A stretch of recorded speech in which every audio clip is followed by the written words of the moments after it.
मानो तो सेट कर दे। नमस्कार किसान भाइयों। कृषि ऋण के फेसबुक लाइव में आप सभी का बहुत बहुत स्वागत है। आज हमारे साथ राजस्थान के कोटा जिले से मनोज खंडवाल जी जुड़े हैं, जो कि एक प्रगतिशील किसान है और पिछले कई वर्षों से अमरूद की सफलतापूर्वक बागवानी कर रहे हैं। साथ में ये कुछ सब्जियों की भी खेती करते हैं। लेकिन आज की जो चर्चा का जो विषय है, अमरूद की खेती को किसान कैसे लाभकारी बना सकते हैं, यानी इससे ज्यादा से ज्यादा मुनाफा कैसे कमा सकते हैं।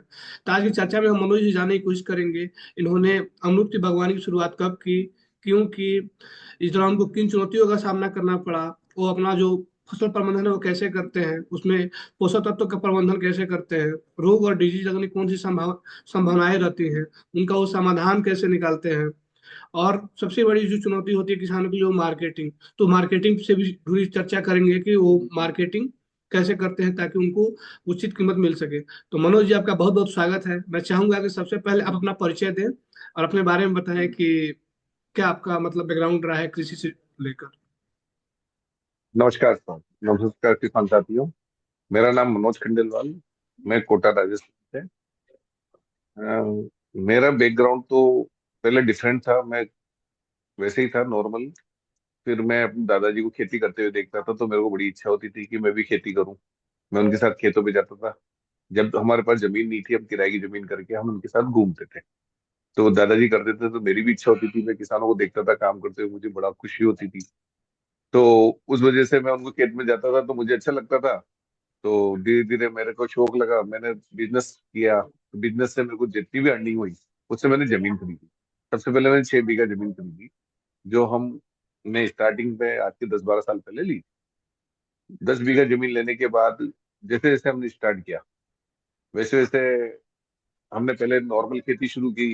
नॉर्मल खेती करते करते हमने पहले गेहूं, सरसों, सोयाबीन वगैरह इन पे ध्यान दिया। फिर उसमें कोई मुनाफा नहीं हुआ, तो फिर हमने सब्जियों की खेती करी। सब्जी में भी क्या है कि पूरी लेबर वगैरह लग जाती थी। तो ऐसे करते करते हम देखते थे, सोचते थे। हम केवी के भी जाते थे। तो केवी के गए तो वहां पता लगा कि बागवानी की खेती भी कर सकते हैं। तो हम कृषि वैज्ञानिक रामराज जी से मिले कोटा में। केवी के प्रधान वैज्ञानिक थे, डॉक्टर रामराज जी। तो उन्होंने हमें कहा कि आप ऐसा करो कि एक बार बागवानी की तरफ उसे रिसर्च करो। हम बागवानी की रिसर्च करने के लिए, उन्होंने मुझे पॉइंट बताए, तो मैं पूरे हिंदुस्तान का भ्रमण करने चला गया। तो मैं यहाँ से पहले, सबसे पहले माधोपुर। माधोपुर से हम गए बनारस, लखनऊ, कानपुर, उसके बाद कोलकाता। फिर उधर से आंध्रा वगैरह घूमते हुए हम आए इधर रायपुर, छत्तीसगढ़ वगैरह घूमते हुए सब जगह हमने, नासिक वगैरह, रतलाम, बहुत सारी जगह पे मैंने पूरे इंडिया में भ्रमण करके इसकी जानकारी ली, अमरूदों के पौधों की जानकारी। तो हमें लगा कि अमरूद की खेती सबसे इजी भी है और परफेक्ट भी है। इसमें कम बीमारियां वगैरह आती है और मार्केट भी अच्छा है। तो ऐसा करते हुए हमने पूरा बाजार में इसका रिसर्च किया और फिर हमने फाइनल करके इसको अमरूद की तरफ आगे बढ़ाया। ऐसे करते करते हमने जमीन भी खरीदी और बगीचे भी आगे डेवलप करने की कोशिश करी। ठीक। फिर इसके बाद भी इसमें सबसे बड़ी एक चीज हो रही है सर, कि मेरे को मेरे घर वालों का सबसे अच्छा सपोर्ट मिला इस चीज के लिए। हमारे पापा और मम्मी का हमारे ऊपर शुरू से ही आशीर्वाद रहा इस चीज के लिए कि खेती बढ़िया चीज है, तुम करो, हम तुम्हारे पूरे सपोर्ट करते हैं। मेरी घरवाली ने भी मेरे हर कदम पे साथ दिया। और मेरे बच्चों के द्वारा भी मुझे बहुत इसमें मिला इस काम करने के लिए। सबकी इंटरेस्ट रहता है, हर हर आदमी हमारे घर का खेतों तक जरूर जाता है हर टाइम।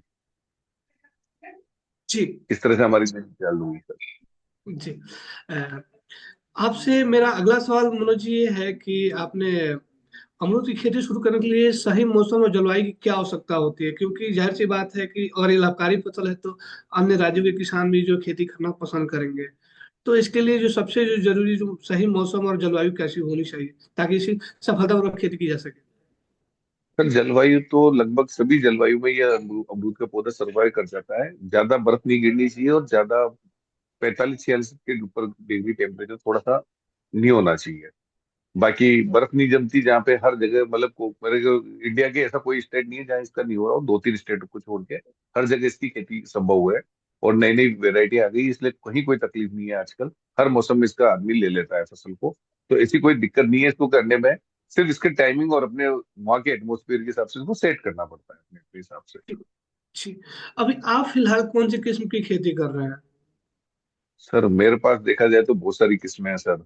मैं वीएनआर की खेती कर रहा हूँ, मैं ताइवान पिंक की कर रहा हूँ, मैं रेड डायमंड की कर रहा हूँ, मैं बर्फ खाना कर रहा हूँ, मैं हिसार सफेदा कर रहा हूँ, मैं ललित है मेरे पास। ये तो कॉमर्शियल वेरायटी है। इसके अलावा रिसर्च में हमने बहुत सारी वेरायटियां और लगा रखी है, जिसपे हम रिसर्च करते रहते हैं कि भाई कौन सा टेक्निकल में कौन सा हमें और अच्छा आमदनी देगा। अभी हमने लेटेस्ट रेड डायमंड की वेरायटी लगाई है। बाकी सबसे ज्यादा कॉमर्शियल लाइज हमने पिंक ताइवान और बीएनआर पे हमने फोकस कर रखा जो बीएनआर के जो अमरूद है उसकी क्या विशेषताएं होती हैं? है। वीएनआर वी की जो विशेषता है सर, वो है लगभग उसका वेट साइज एक तो 500 ग्राम के आसपास होता है। होने में तो 1 किलो 1.5 किलो तक का भी एक अमरूद होता है, पर हम 500, जो बाजार की डिमांड है वो 500 के आसपास है। एक उसका प्रोडक्शन बहुत ज्यादा आता है सर, डिस्टेंस कम होती है, कीपिंग क्वालिटी नंबर 1 पे होती है, वो 10 दिन तक भी अमरूद एक जैसा बना रहता है। उसको अपन पूरे इंडिया में कहीं भी हम बेच सकते हैं, तो हमें कोई तकलीफ नहीं आती। इसके लिए पूरा इंडिया का बाजार खुला हुआ है, बल्कि इंटरनेशनल बाजार भी खुले हुए हैं सर इसकी। आप पहले तो हम इसको है ना 1-1 किलो के अमरूद भी बेचते थे, पर अब तो क्या है, थोड़ी साइज छोटी कर दी, क्योंकि इसकी मार्केट रिक्वायरमेंट छोटा हो गया। पर इसकी कीपिंग क्वालिटी इतनी बढ़िया है सर, इसकी चमक इतनी बढ़िया है, इसमें एक एक निशान नहीं आता अमरूद में, यदि आप इसको अच्छे मैनेज करते हैं तो। इसकी क्या है, बैगिंग वगैरह सब करने से इसकी है ना, हम बाहर भेजने में बहुत अच्छा रहता है। हम इसकी मार्केटिंग बहुत अच्छे से कर पाते हैं। उन प्रदेशों में ये माल भेज देते हैं जहाँ ये होता नहीं है, वहां तक भी हम पहुंचा देते हैं इस माल। अच्छा, इसकी तो जो नर्सरी जो आप लोग तैयार करते हैं वो ग्राफ्टिंग होता है या फिर सीड से तैयार किया जाता है? सर, नर्सरी हालांकि मैं करता नहीं हूँ सर। हम पौधों को हायर करते हैं, जो इनकी कंपनियां हैं उन्हीं से हमने पौधे मंगवाए और हमने वहां से लगाए। वीएनआर खुद की एक कंपनी है, जहाँ से हमने इसका प्लांट ही मंगाते हैं। वहाँ प्लांट हमें अवेलेबल हो जाता है। 2-3 महीने पहले हमें बुकिंग डालनी होती है, हम वहां से ही प्लांट प्लांट को लेते हैं।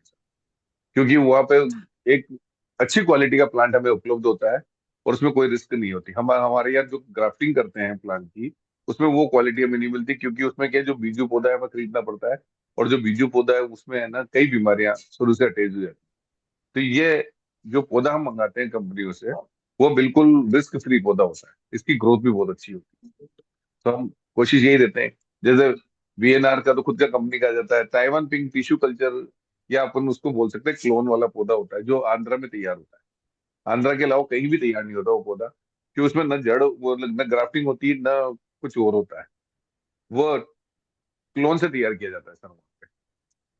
उस पौधे जी। को हम आंध्रा से मंगाते हैं। सबके अलग अलग पौधे जहाँ से इसकी अच्छी नर्सरियां, वहां से हम हायर करते हैं। जी। अच्छा, अमरूद की खेती के लिए किस प्रकार की जो मिट्टी होती है वो सबसे उत्तम मानी जाती है? सर, जो मिट्टी जल्दी पानी सोख ले, दोमट मिट्टी टाइप जिसे कहते हैं ना अपन, मतलब भुरभुरी मिट्टी होती है जो, वो सबसे अच्छी होती है। जिसमें पानी का सीपेज कम रहे, दलदल टाइप की मिट्टी नहीं हो, बाकी और सब तरह की मिट्टी हो, तो वो सब में मिट्टी में अच्छा अमरूद, हर फसल हर मिट्टी में अमरूद अच्छी होता है। कहीं कोई दिक्कत नहीं है अमरूद की। ये मिट्टी ऐसी होनी चाहिए जो पानी को जल्दी सोखे। अच्छा, और आप जो है फिलहाल अभी कितने एकड़ में अमरूद की खेती कर रहे हैं? सर, मैं लगभग 30 एकड़ जमीन में अमरूद की खेती कर रहा कितने एकड़ में सर? हूँ। 30 एकड़, अच्छा। 30। जी। अच्छा, सर आपसे मेरा अगला सवाल आपसे ये है कि अगर इसमें निवेश की बात करें तो इसमें जो निवेश है कब कब इसमें करना पड़ता है? शुरुआत में कितनी लागत आती है? सर, इसमें हर प्लांट की अलग अलग लागत है। जैसे अपन वीएनआर वी ही लगा रहे हैं, तो 40,000 का तो, मतलब एक 40,000 रुपये पर बीघा के तो प्लांट आ जाते हैं। लगभग 1 लाख रुपए एकड़ के तो प्लांट आ जाते हैं। और इसके अलावा जाली है, ड्रिप लाइन है, आपको बेड बनाना है, मल्चिंग करनी तो मल्चिंग है, फिर खाद है, गोबर की खाद, उर्वरक जो अपने जो लगती है, गड्ढे है। अपन इसको सारा मिला के फिर फेंसिंग भी करानी पड़ती है। हमने सारा काम सोलर से कर रखा है, तो हमने सोलर भी लगाया। मेरे खेत में 4 सोलर लगे हुए हैं सर आज की तारीख में। तो उसको सारा उसको सेटअप जमाने में हर चीज में बहुत खर्चा आता है। पर ये खर्चा आप हर वेरायटी का अलग अलग आता है। जैसे वीएनआर वी का सबसे ज्यादा खर्चा है, उसके बाद पिंक का खर्चा कम है, उसके बाद फिर अपने L49 बर्फ खाना जो है, उसका खर्चा और भी कम आता है। तो हर हर पौधे की डिस्टेंस भी बढ़ जाती है, और उस हिसाब से खर्चा मैनेज हो जाता है। अब इसको लगभग अपन ये मान सकते हैं कि 50,000 रुपए एकड़ से लेकर 2 लाख रुपए एकड़ तक का अलग अलग वेरायटी के हिसाब से अलग अलग खर्चा है। क्योंकि कुछ एकड़ के हिसाब से देखा जाए तो कुछ पौधे 1,000 भी लगते हैं 1 एकड़ में, कुछ पौधे 500 भी लगते हैं 1 एकड़ में, और कुछ पौधे अपने ये देखा जाए तो करीबन 100, 150, 200 पौधे भी लगते हैं एकड़ में, 100 पौधे भी लगते हैं, 150 पौधे भी लगते हैं। तो जितना प्लांटेशन होता है उस हिसाब से उसका खर्चा मैनेज होता है। अच्छी। अभी आपके पास लगभग कितने पौधे हैं? सर फ्रूटिंग वाले पौधे अलग है और जो नए लगाए हैं वो दोनों मिला के 12, 12,500 पौधे हैं मेरे पास। अभी इस अच्छी। समय 12,500 पौधे के अप्रोक्स है अभी मेरे पास, जिसमें सभी वैरायटी के पौधे मिला के, अमरूद अमरूद की वैरायटी के पौधे 12,500 पौधे, अच्छी। जिसमें जैसा कि छह अच्छा साढ़े छह आज। हजार पौधे जी। शूटिंग पे है, मतलब सर। जी। जैसा कि आज की चर्चा का जो विषय है कि जो अमरूद की खेती को किसान जो है लाभकारी कैसे बना सकते हैं, फायदेमंद बना सकते हैं, तो यही सवाल आपसे भी है कि किसान जो है अमरूद की खेती को मुनाफे का सौदा कैसे बना सकते हैं? सर अमरूद की खेती को लाभकारी बनाने के लिए आदमी को सबसे पहले तो किसान को एक व्यापारी बनना पड़ेगा सर। मार्केट ढूंढने पड़ेंगे, मार्केट तलाशने पड़ेंगे, अच्छे मार्केट आपको। एक तो सबसे पहले तो मार्केटिंग है इसकी सबसे बड़ी। आज मैंने पूरा इंडिया घुमा तो मैंने पूरी मंडियां भी देखी है सर। तो मुझे पूरे मंडी की रिपोर्ट रहती है कि कहाँ सबसे तेज बिक रहा है इस समय अमरूद। मेरी गाड़ी रोज भरती है तो रोज उसी जगह मेरी गाड़ी जाती है जहाँ मंडी हमें तेज मिलती है। तो पहला तो ये हो गया सर। दूसरा ये हो गया कि आप उस माल को छटनी करके भेजो, मतलब पैकिंग, जो पैकिंग मटेरियल है ना वो एक अच्छे स्तर पे पैकिंग करके भेजें। जितना आप साफ सुथरा और छटनी करके अपन को ग्रेडिंग करके माल भेजेंगे अपन, उतना ही अच्छा हमें पैसा मिलता है। पैकिंग बहुत बड़ी चीज है सर, उसमें गत्ता पैकिंग होती है, पूरी टेप लगती है, सब कुछ होता है। हम हमारे अमरूद को फोम बैगिंग थैली, मतलब एक ही अमरूद पे 3 कवर, छोटे सा नींबू की साइज का जब अमरूद होता है, हम 3 चीजों से कवर कर लेते हैं उसको शुरू से ही। हम छोटे अमरूद जब छोटा होता है जब भी हम है ना उसको फोम भी लगाते हैं, फिर प्लास्टिक की थैली भी लगाते हैं, और फिर अखबार भी लगाते हैं। इन चीजों से हमें बहुत बेनिफिट होता है क्योंकि हमें इसमें किसी भी चीज की आवश्यकता नहीं होती। फोम लगाने का कारण ये होता है कि उस पर स्क्रैच नहीं आता सर। स्क्रैच नहीं आता, थैली लगाने का कारण ये होता है कि उसमें कोई सी भी बीमारी अंदर नहीं घुसती सर। अखबार लगाने का कारण ये होता है कि पूरा अमरूद में है ना कलर एक जैसा बनता है, मतलब धूप से उसका कलर खराब नहीं होता। तो हमने है ना तीनों चीजों को लगाने से अपने को क्या है, आदि तो कई बीमारी से तो हमारा अमरूद बच जाता है, और उसकी क्वालिटी A1 बनती है। फिर उसको ग्रेडिंग करके चटनी करके साइज के हिसाब से हम अमरूद की चटनी करके फिर उसको बाजार में बेचते हैं। तो पूरा पैकिंग करके आदमी यदि इसको बेचता है तो मार्केट अच्छा मिलता है, और हमेशा दाम बहुत ज्यादा ऊपर मिलता है। अच्छा। आमतौर पे जैसे आपने बताया कि फल का तो प्रबंधन इजीली हो जाता है, और हाँ पौधों के लिए बात करें तो जो सबसे खतरनाक जो डिजीज होता है कौन सा होता है, किसान इसका बचाव कैसे कर सकते हैं? सर, इसमें ज्यादा बीमारियां आती नहीं है, बेसिकली इसमें आती है एक तो फल मक्खी। पहली बीमारी आती है जो सबसे ज्यादा आती है, फल मक्खी। वो अपन सोलोमन ट्रैप आती है जो उसको अपन फल मट्टी के लिए यूज करते हैं। तो अब जैसे ही फूल आने लगे, बरसात का टाइम होता है, तो आप उसको यूज कीजिए सबसे पहले तो। दूसरी बीमारी आती है बिल्ट की, बिल्ट, थिप्स और नीमाटोड, ये 3 बीमारियां और आती है। आप इसमें एक तो नीम स्प्रे, नीम ऑयल का स्प्रे कंटिन्यू कीजिए हर 10, 15, 20 दिन में, तो ये बीमारी भी आपकी कंट्रोल हो जाती है। तीसरी, आप ट्राइकोडर्मा को यूज कीजिए जमीन में, गोबर में हम खाद तैयार करते हैं जब भी ट्राइकोडर्मा को यूज करते हैं, तो उससे क्या होगा कि वो फंगस वगैरह कंप्लीट हो जाती है। एक आता है अपना बोडा पेस्ट, उसका हम पूरा पौधे पे हम उसको पेंट करते हैं, तो उससे सारी बीमारियां उस समय की खत्म हो जाती है। तो इस तरह से आदमी प्रबंधन करेगा तो सब तरह टाइम टू टाइम हर चीज का, कई चीजों से बचाव हो जाता है। इसमें कोई विशेष बीमारी नहीं है, इसमें छोटी मोटी बीमारियां। मेन बीमारी फल मक्खी निमाटोड की है सर। निमाटोड को अपन है ना ट्राइकोडर्मा वगैरह इन जमीन में डालते हैं ना, इससे काफी हद तक कंट्रोल है। इसलिए ऐसी कोई बीमारी नहीं है जिसमें कोई विशेष बीमारी का ध्यान रखना। ठीक। अब आपसे अगला सवाल ये है कि अमरूद के उत्पादन में पानी प्रबंधन कैसे आप करते हैं, और आप मतलब कौन सी पद्धति अपना रखे हैं, जिससे में बहुत सारी नई तकनीकें भी आ गई हैं, या परंपरागत तरीके से ही सर सिंचाई करते हैं आप? सर, हम तकनीक तो बहुत अच्छी है सर, कोई तकलीफ नहीं। तकनीक तो आजकल बहुत नई नई आ गई। मैं ड्रिप सिस्टम से सारा काम करता हूँ, और सोलर हमारे लगे हुए हैं, तो हमारे लाइट का कोई खर्चा नहीं है वहाँ पे। ड्रिप का पानी का पिलाने का कोई खर्चा नहीं है। हम सारा काम उसी से करते हैं। और ड्रिप सिस्टम से हमने, पहली बात तो मैं एक चीज और को क्लियर करता हूँ सर, इसमें बहुत कम पानी की आवश्यकता होती है अपने अमरूद से। क्योंकि बरसात में इसको मेन पानी चाहिए, तो बरसात में पानी मिल जाता है, उसके बाद उसको 3 या 4 पानी कंटिन्यूटी में चाहिए आगे। क्योंकि इसको गर्मी में तो हम बिल्कुल पानी देते ही नहीं है, पौधे को बिल्कुल सूख जाता है ये अपना आप है, इसको रेस्ट मोड पे डाल देते हैं। उसके बाद बरसात आ जाती है, बरसात से चलता है। उसके बाद बरसात खत्म होने के बाद सर्दी में पानी चाहिए होता है सिर्फ उस पौधे को। तो हम ड्रिप सिस्टम से सारा मैनेजमेंट करते हैं। पूरा ड्रिप सिस्टम लगाते हैं, पहले एक सिंगल लाइन से हम काम चला लेते हैं, छोटा पौधा होता है तो। फिर जैसे जैसे बड़ा होता है उसको हम डबल लाइन पे लेके चले जाते हैं। और यदि आपके नजदीकी पौधे लगा रखे हैं, हमारे जैसे हाई डेंसिटी पे आपने पौधे प्लांटेशन किया है, तो आप सब्जी वाली ड्रिप लगाइए, बहुत ज्यादा फायदा बेनिफिट है। ड्रिपर की जगह सब्जी वाली ड्रिप लगाइए। अच्छा इस तरह से आपने। हम इसको, जी। और सारे हमने ना इसी तरह से हमने ना सोलर लगा रखा है, तो सारा काम सोलर से, ड्रिप सिस्टम से हम पूरा कर देते हैं। जी। अच्छा आप देखेंगे कोविड 19 के बाद से लोगों की जुबान पे आ गया ऑर्गेनिक वर्ड, जैविक। तो अभी आप जो है जो बागवानी कर रहे हैं, खेती कर रहे हैं, आप वो किस मेथड से कर रहे हैं, ऑर्गेनिक या रासायनिक? सर हमारी बेसिकली 100 में से 90% हम कोशिश ये करते हैं कि हम ऑर्गेनिक पे काम करें, पर ऐसी कोई बीमारी, कभी कोई अनएक्सपेक्टेड कोई चीज आ गई, तो फिर हम उसको कंट्रोल करने के लिए रासायनिक दवाई का भी उपयोग कर लेते हैं। पर हमारी कोशिश ये रहती है कि हम जहां तक हो सके 90% हम ऑर्गेनिक पे चलते हैं, क्योंकि जो मैंने मेथड बताया आपको, सब ऑर्गेनिक पे। हम गाय का बहुत गोबर हायर करते हैं, उसको फिर उसकी खाद बनाते हैं। हमारा गोयल साहब है यहाँ पे, पवन जी टाक गोयल प्रोटीन वाले, उन्होंने यहाँ खोल रखा है, उन्होंने सिखाया था हमें खाद बनाना। तो हम ढेर पे ना, जो ढेर लेते हैं उसको ढेर पे ना गुड़ गोबर छाछ, उसको गड्ढे में डाल देते हैं, और उनको गोबर को अच्छा से गीला करके और उसकी बेसिकली खाद बनाते हैं 3 महीने तक गला के। वो खाद बहुत जोरदार होती है। हमने, पवन जी ने हमारे खेत पे आके उसको प्रशिक्षण भी दिया था। तो वो खाद जो हम तैयार करते हैं, उसी को हम फिर पौधों में डालते हैं। फिर कुछ पार्ट में हम ट्राइकोडर्मा मिला के भी वैसे करते हैं, तो खाद हमारी बहुत अच्छी हो जाती है। हमारी कोशिश ये रहती है कि हम ऑर्गेनिक ज्यादा से ज्यादा करें। आजकल बहुत सारे प्रोडक्ट भी आ गए। अभी रिसेंटली मैंने एक प्रोडक्ट के बारे में जाना था। एक कंपनी है जायडेक्स, उसका एक प्रोडक्ट है गोधन करके। सिर्फ 45 डेज में ही गोबर को मतलब पका देता है वो।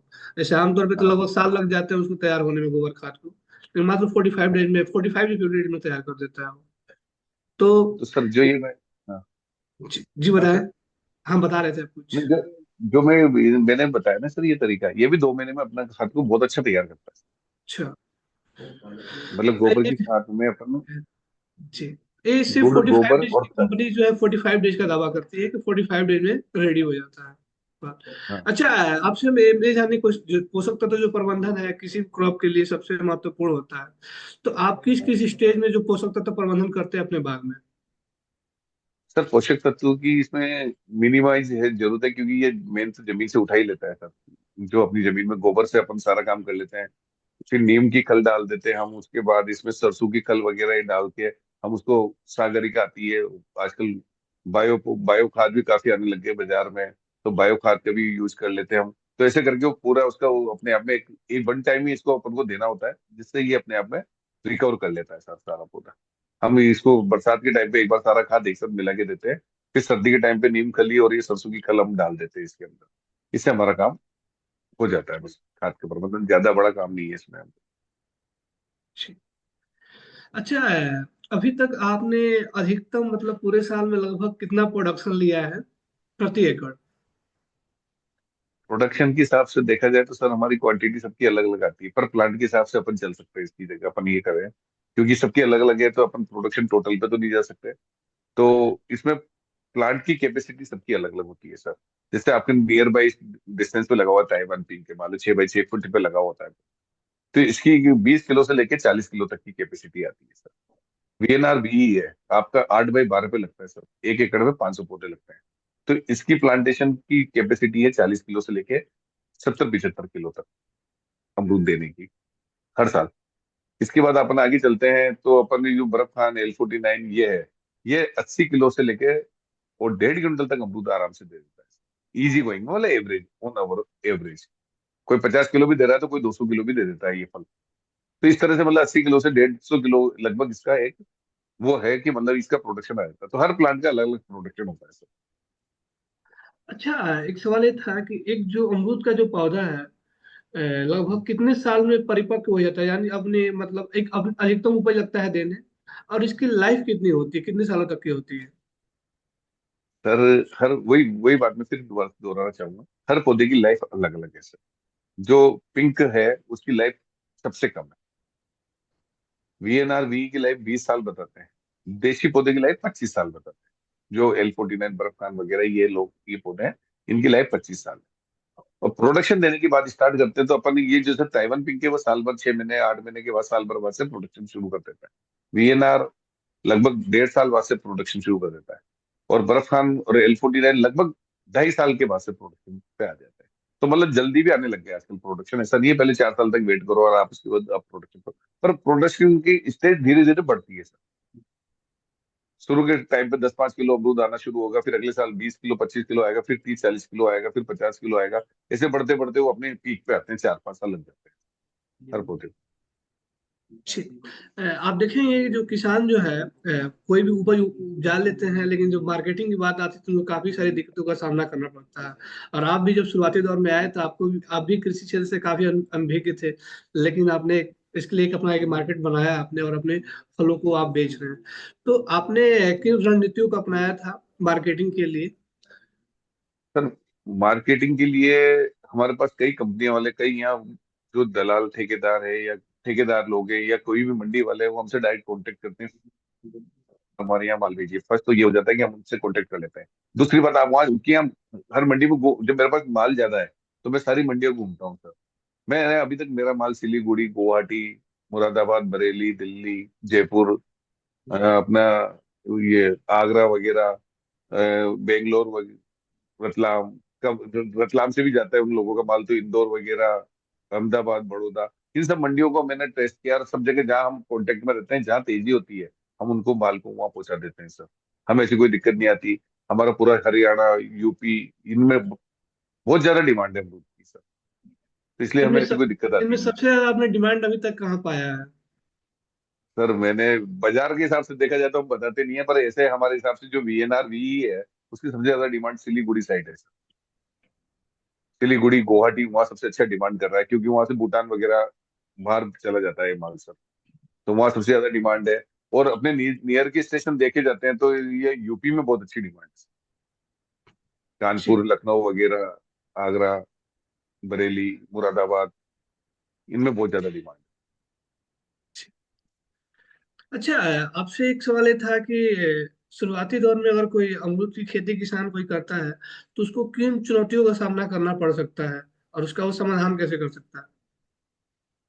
है सर। इसमें कोई ऐसी कोई विशेष चुनौती नहीं है, उसको सिर्फ टाइम पीरियडली उसको है ना, सिर्फ खर्चा करना है एक टाइम पे, उसको लगाना है, धीरे धीरे सीखना है। उसमें जो नीचे की ग्राफ्टेड पौधे में सबसे बड़ी दिक्कत आती है, किसान समझ नहीं पाता है सर कि मेरा ओरिजिनल पौधा चल रहा है कि नीचे से दूसरा वाला देशी पौधा चल रहा है। तो उस चीज को मैनेज करना सबसे बड़ी चीज चुनौती है, क्योंकि उस समय है ना, नीचे की जो देशी की फूटड़ है ना बहुत ज्यादा आती है। तो वो काट छाट रखनी है आपको, अपने पौधे को, मेन पौधे को ही आगे बढ़ाना है उसको। और खाद पानी एक लिमिटेशन में देना है। ऐसा नहीं है आप भरपूर उसको रोज पानी दोगे तो पौधों की जड़ें बेकार हो जाएगी। और मेरा हमारे यहाँ के क्लाइमेट के हिसाब से ऐसा मानना है कि जो गवर्नमेंट हमें ये समझाती है कि हमेशा बरसात के टाइम पे पौधा लगाओ, जुलाई, अगस्त, सितंबर, ये हमेशा कहा गया है। हमारा ये एक्सपीरियंस रहा है, चीज में कुछ चेंज रहा है सर। फरवरी मार्च का जो महीना आता है जहाँ गर्मी स्टार्ट होती है, मार्च के महीने में जो गर्मी स्टार्ट होती है उसमें पौधा लगाओ तो और ज्यादा ग्रो करेगा, और वो जल्दी से अपने, वो 1.5 साल में आपको प्रोडक्शन पे आ जाएगा। जो जुलाई अगस्त में पौधा लगाते हैं वो 2 साल में प्रोडक्शन पे आता है, तो वो 1.5 साल में प्रोडक्शन पे आ जाएगा। क्योंकि उसकी जड़ें है ना गर्मी में ना जल्दी फैलती है सर। पानी पानी में भी इसकी जड़ें चल नहीं पाती। ये पौधा सर्दी में बिल्कुल भी नहीं लगता, सर्दी में नहीं लगाओ। इसकी कटाई छटाई करनी पड़ती है। ताइवान पिंक और बीएनआर को आपको हमेशा कटिंग सेटिंग करनी पड़ेगी, उसकी कैनोपी बनानी पड़ेगी, तब जाके वो फ्रूटिंग बहुत अच्छी देगा। उस इस बात का विशेष ध्यान रखना है आदमी को कि उसमें जितनी कटिंग करेंगे उसके बाद उसकी नई स्प्राउटें जितनी आएगी उसी में सारा फल आएगा। और जो देशी वेरायटी अपन लगा रहे हैं, L49 हो, बर्फ खान हो, हिसार सफेद हो, ये पुरानी डालियों पे ज्यादा अमरूद देता है। इसकी कटिंग नहीं होती है। तो इसको डिस्टेंस भी अपन को ज्यादा रखना है, ये 20 फुट पे रखना है, 18 फुट पे रखना है कम से कम। बर्फ खाना को, L49 को, हिसार सफेदा को। और ये जो दूसरी वेराइटियां हैं, जो इनको आप जितना आप नियर बाय रखोगे, पर आपको वो सफाई वगैरह, कचरा वगैरह सब मैनेज करना है, तो आपको प्रोडक्शन में कोई तकलीफ नहीं आएगी। आप जो ये ज्यादा डिस्टेंस में लगा रहे हो, तो उसमें आप अपनी दूसरी फसल भी कर सकते हो। अभी मैंने ना दूसरी फसल कर रखी है, इसके नीचे है ना, हमने सब्जियां कर रखी है सर कंटिन्यूटी में। हमने स्ट्रॉबेरी लगा रखी है सर पौधों के बीच में, जो साल 2 साल के पौधे ना, उसमें स्ट्रॉबेरी लगा रखी, सब्जियां लगा रखी, सब कुछ कर रखी है हमने। तो उसमें अपन कुछ भी कर सकते हैं, उसको मैनेज करना पड़ेगा उस कचरे को। इसमें जो सबसे बड़ी प्रॉब्लम है वो आपके बगीचा साफ सुथरा रहना चाहिए, कचरा नहीं होना चाहिए। जो नीचे की घास वगैरह होती है ना, वो उसको कंट्रोल करना सबसे बड़ी चुनौती है।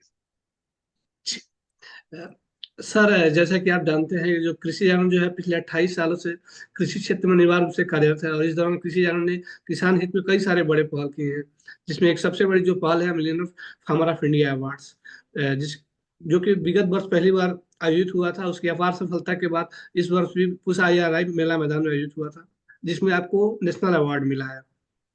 तो जो कृषि रण ने जो इवेंट ऑर्गेनाइज किया था किसानों के लिए, उसमें जो आपको नेशनल अवार्ड मिला है, तो आपको कैसा लगा? और आप कृषि रण की इस मंच से अपना क्या अनुभव साझा करना चाहेंगे? सर पहली बात तो कृषि जागरण बहुत मेहनत कर रहा है इस चीज के लिए, किसानों को प्रोत्साहन करने के लिए बहुत अच्छी चीज है सर। हमने पहली बार देखा है कि किसान को भी कहीं कोई सम्मान मिलता है, नहीं तो किसानों को कौन सम्मान देता है सर इस जमाने में।